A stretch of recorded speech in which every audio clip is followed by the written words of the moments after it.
Star Wars, the biggest franchise in the world, spanning over 9 films and 3 spin-off movies, only 2 of which are considered to be masterpieces, and a couple TV shows.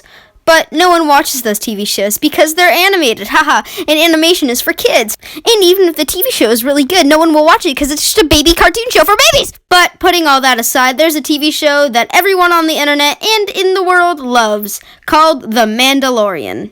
Now, I really like this show. It's really good. It's one of the best forms of Star Wars media we've gotten recently, and I'm looking forward to season 2. So before I say what I really didn't like about this series, I'm gonna say stuff I did. For starters, I really liked the opening theme for this series.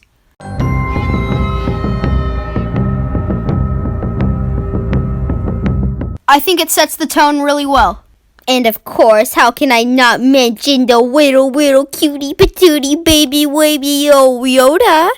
Who's my old favorite little baby Yoda? You are! I also really like how Pedro Pascal uses his body to emote, since obviously his face can't be shown.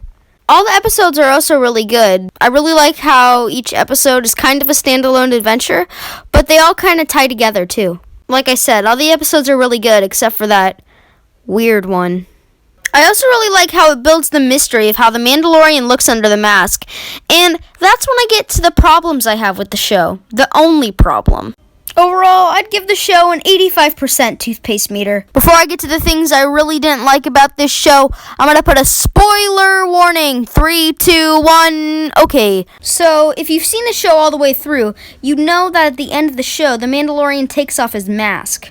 I was really into the idea, as long as they didn't show his face. And then, we get this.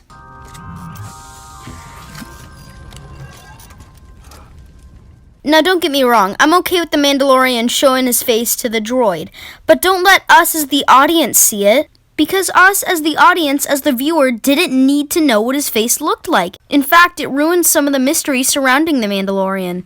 This added literally nothing to the story. It was only there so we could say, oh, that's what his face looked like. It would have been so much better if we had shown the robot lifting up his helmet a little bit and then cut to the robot putting his helmet on the ground. I feel like this is kind of betraying a message that the show is trying to go for. A message that it could have been anyone behind the mask. The entire show is devoted to building up what this character could look like, and so you come up with these unrealistic expectations for his appearance, and so no matter what, you're going to be disappointed by this. I'm going to compare this to another famous face reveal in Star Wars, Darth Vader's face reveal at the end of Return of the Jedi. Unlike the Mandalorian's face reveal, us as an audience need to see Darth Vader's face to understand his character, because his physical appearance actually affects some of the story. We can see that Darth Vader is old, wrinkled, and deformed, and he is completely dependent on the suit. And it is necessary for us as an audience to see his appearance because it allows us to feel sympathy for the character. It doesn't add anything for this average Joe. Before the final episode aired, and I was still going to school, thanks a lot, coronavirus, someone had said to me, I really want to know what the Mandalorian looks like. And you know what? Now all that intrigue and suspense is gone, lifted from the show. It's sad. The very thing that caused people to tune into the show weekly is now non-existent. Thank you so much for watching, and I'd really appreciate it if you would subscribe. Bye!